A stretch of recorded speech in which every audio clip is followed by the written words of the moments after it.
The top dog, I know these niggas all want my position. Cause I'm putting up numbers like a statistician. The king back like LeBron when he returned to Cleveland. Time to spread the bag around, make sure we all eating. Heard some niggas think they got us, guess we all even. I saw this and I thought it would be a great topic to talk about. Wendy Williams apologizes for saying gay men should stop wearing our skirts and our heels. She issued an apology for her recent comments about gay men, including the notion that they should stop wearing our skirts and heels. She made the comments on one of her episodes, which was a Thursday.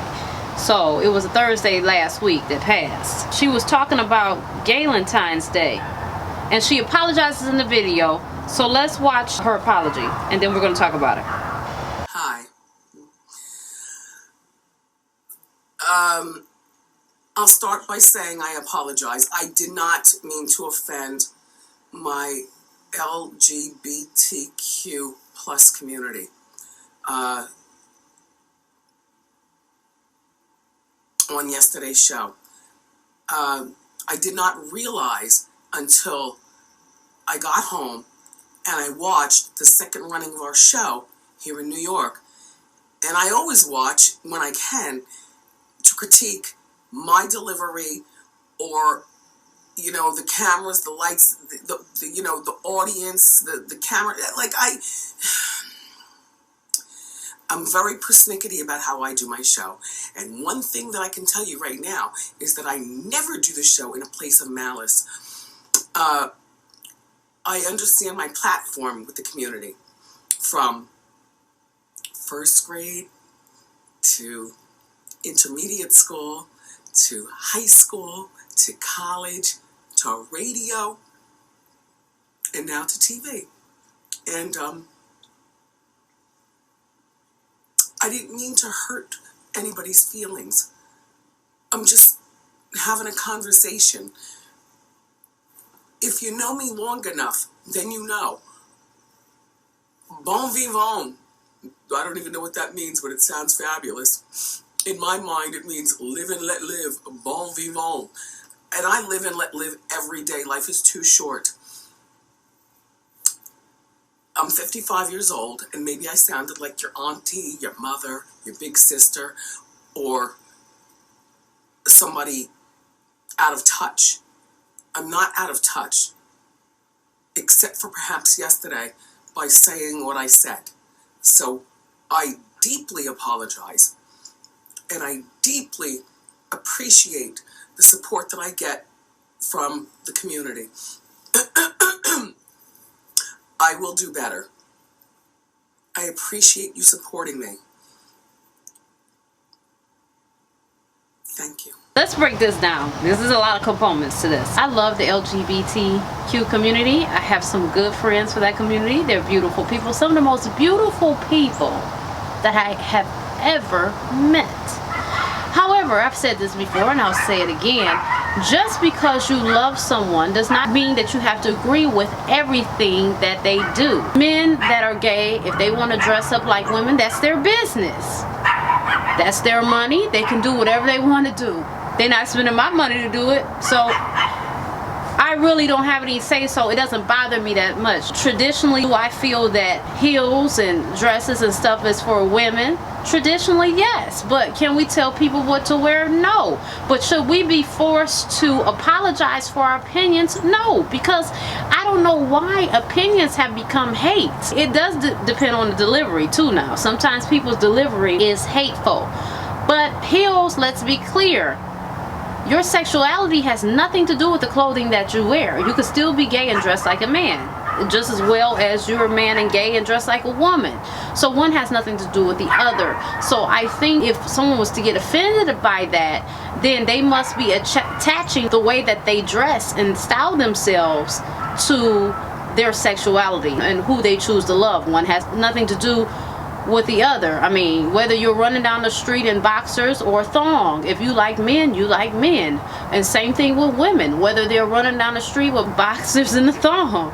If you like women and you're a woman, you like women. It doesn't change. How you feel is not going to change based on what you wear. So I I just want to be clear with that.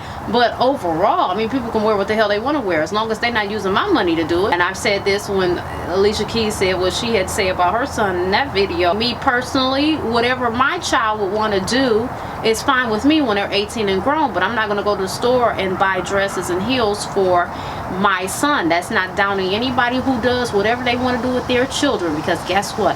That's what you do in your home, but I don't agree with it in mine. It's hard to tell people what to do. This is one of those issues where it's not necessarily a black and white thing, and some things are black and white.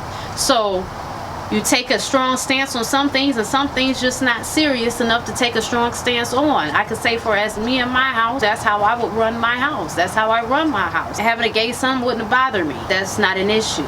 But you're not going to dress like a woman. Not in my home. Not if I have to buy the clothes. I'm not stopping you from liking and loving whoever you want to like and love. That's my child. I'm going to love him regardless.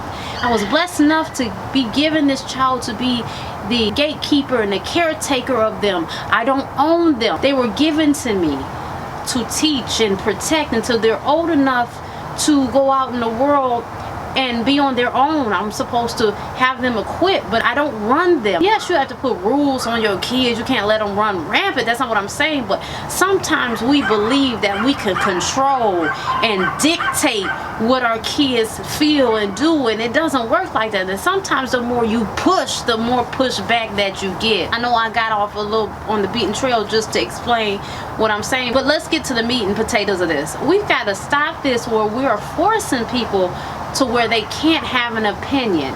Yes, people have to be mindful of their delivery. You can pretty much say anything that you want to say as long as it's presented in the right package. As long as it's not malicious and evil and nasty.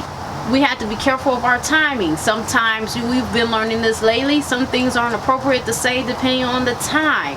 But again, all things can be said in the right time and within the right delivery. And sometimes people's timing and delivery is off. But hell, if that's how Wendy feels, that's how she feels. Why is she in the video being made to cry, right? Because this is the day and age that we live in. People cannot be true. People have to dance around. They have to hop from foot to foot. They got to moonwalk out of shit, or their whole livelihoods is threatened. And it's sickening. It is really sickening. This cancel culture thing, sometimes it has its place, but there is no one thing, there is no situation that is a one fits all. And we got to understand that. One size don't even fit all. That's a lie too. When they say one size fit all, that same shirt that says one size fits all ain't fitting a 500-pound individual, because a size small couldn't wear that. So there's no such thing, and we have to be aware of that also. I think it's crazy that she has apologized. Wendy, I have watched her. I don't watch her a lot, but every once in a while, depending on what guests that she might have and depending on what I'm looking for, I might watch her. And I have seen her being quite sharp and unnecessary with people. I didn't particularly see this episode when she said those things. I know she's not above being out of pocket, but I will say I don't agree with everybody always being forced to get in front of the camera and apologize because they went from eating steak and lobster today and they're going to be eating ramen noodles for having an opinion tomorrow. That's crazy to me. So I want you guys to leave your thoughts in the comments and let me know what you think.